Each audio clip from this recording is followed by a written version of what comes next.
Okay, I'm sitting here with John Bolton, who I am a huge fan of, and I've already told him before we went on the air.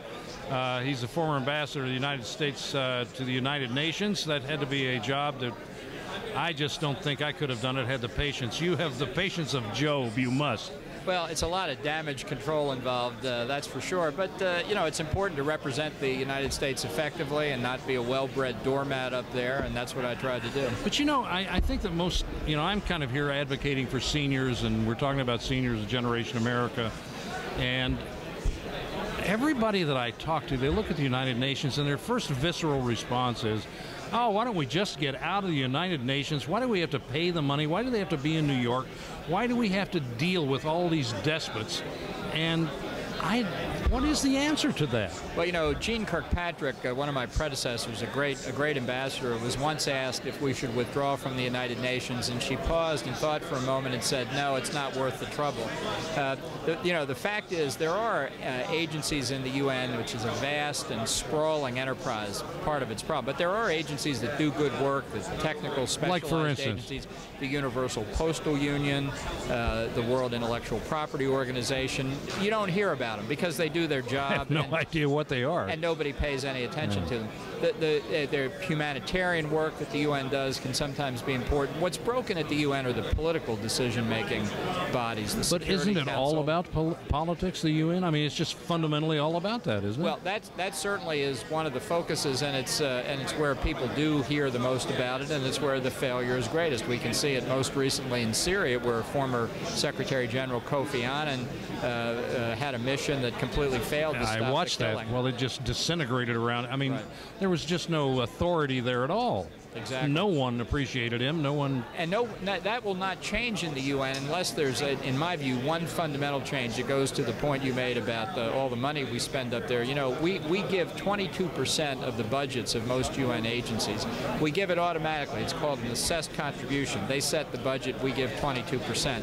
The way to change that is to shift to a complete voluntary funding system where we pay only for what we want. We insist that we get what we pay for. These are revolutionary principles at the UN. It would be like a tsunami in the UN system. Well, I think that one of the things that when I talk to people and we discuss the UN, and it's usually not a very pleasant discussion. They are not fond of anything about the UN, and they say things like, well, yes, but I don't want to be governed by a body like the UN. I don't want them to usurp our authority and our Constitution and all that kind of, and they really truly believe, like, for instance, this bill that I think it was about handguns, right? That was kind of, I think it was defeated for the prime, but Hillary Clinton and Obama could have signed it, and it still would have kind of hung around. Did they actually sign it? Do you know? Because they haven't yet. No, it has. It's still a negotiation. But this is I think a very significant point. We haven't seen as much as I would have predicted in Obama's first term. I think because he knows he has to get past these pesky. So you're surprised he didn't do more? I think he will if he gets reelected. Once he doesn't have to face the voters again. Gun control, the death penalty, abortion. These are issues we debate in our democratic system. You can take one position or another. But what we believe in is we as Americans can decide them. We really don't need 192 other countries helping us in that debate. Yeah. That's a fundamental difference, I think, between Obama and where I think the center of gravity is for most Americans. Yeah, I don't think we need the voice of other people to tell us what to do as a country, and Americans are so independent, and hopefully they'll get back to more.